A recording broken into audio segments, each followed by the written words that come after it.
So first of all, heartfelt greetings to all of you who are gathered there at Castel Gandolfo. Those who are linked up worldwide, a big warm greetings from both of us to all of you. I have made a note of some of the words you have just used: wisdom, passion, prayer, creativity, openness, availability, listening, and accompaniment out of love. These are incisive, important, and deep words. Just these would be enough to completely change our way of doing formation and accompaniment. I have been following all that you have been doing regarding formation, that you have been working on for a long time. With enthusiasm and responsibility, I too had a first-hand experience of this. For years, when I was in the United States and then in the Holy Land, it was a gift for me to accompany the Jan girls and to work so much with young people, sharing periods of their lives with them, with their joys and sorrows. And precisely because I experienced this personally, I am convinced that dedicating oneself to formation is not just another activity, but a real calling. A real calling. It is a calling that requires us to give the whole of ourselves, our strengths, our talents, and at the same time to know that each person whom God puts close to me has been created as a gift for me. These are Chiara's words which have deeply struck me and have helped me in the various steps of my life. And along this line, Chiara continues by saying, "And I have been created as a gift for those around me." On earth, all is in relationship of love with all, each thing with each thing. But it is necessary to be love, to find the golden thread among beings. This is a very deep reality, and this way of seeing others has accompanied me and still accompanies me in every meeting and every relationship, on every occasion for dialogue. But first of all, it invites me into a relationship with God, as several of you have mentioned, which helps me to see others with His eyes, with the depth of His love.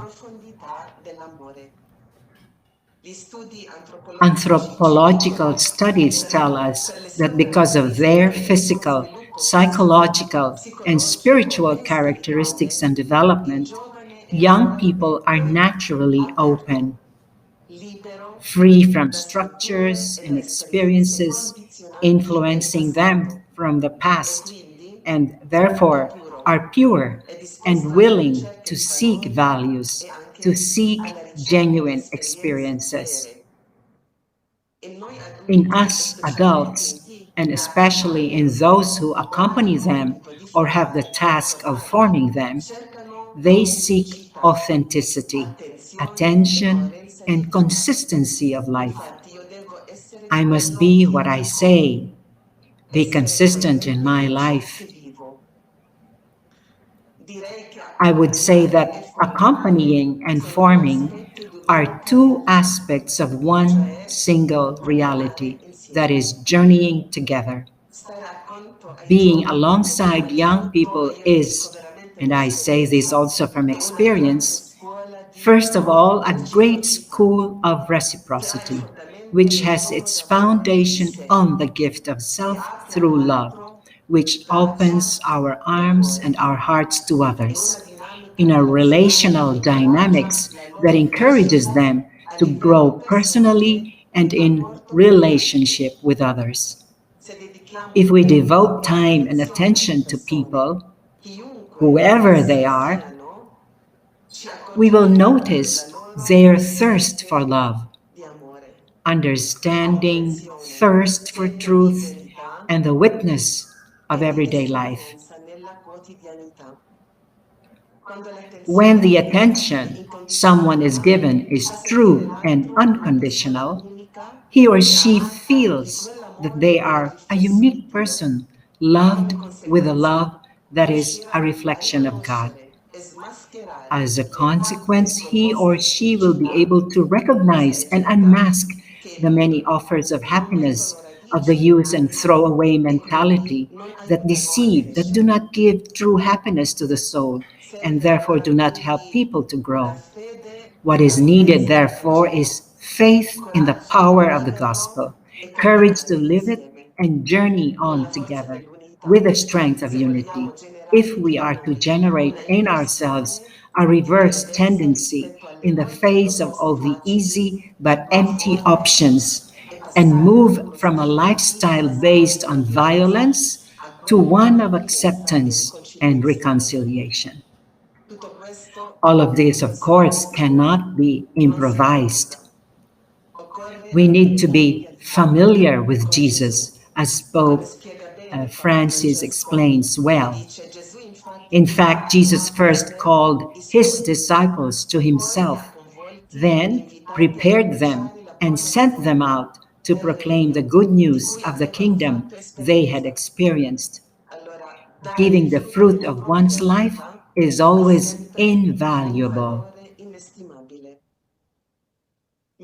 I hope, therefore, that FormaT can be a useful and effective tool, drawing on the charism of unity, which helps set in place the dynamics of true communion fellowship, leading to the experience of the presence of the risen Lord, who sets free and fills hearts, who respects and gives confidence. I want to say that I put myself on the line with you, with each and every one of you. I thank you from the bottom of my heart for what you do, for your generosity that leads you to give your time and energy, talents, and professional skills at the service of so many young people who come to us from the most varied backgrounds. I also thank the young people who share experiences that really help others, adults and peers alike. I ask you to always challenge us. I assure you that I too stand with you. I pray and hope that we can increasingly live for and with young people. Thanks to all of you.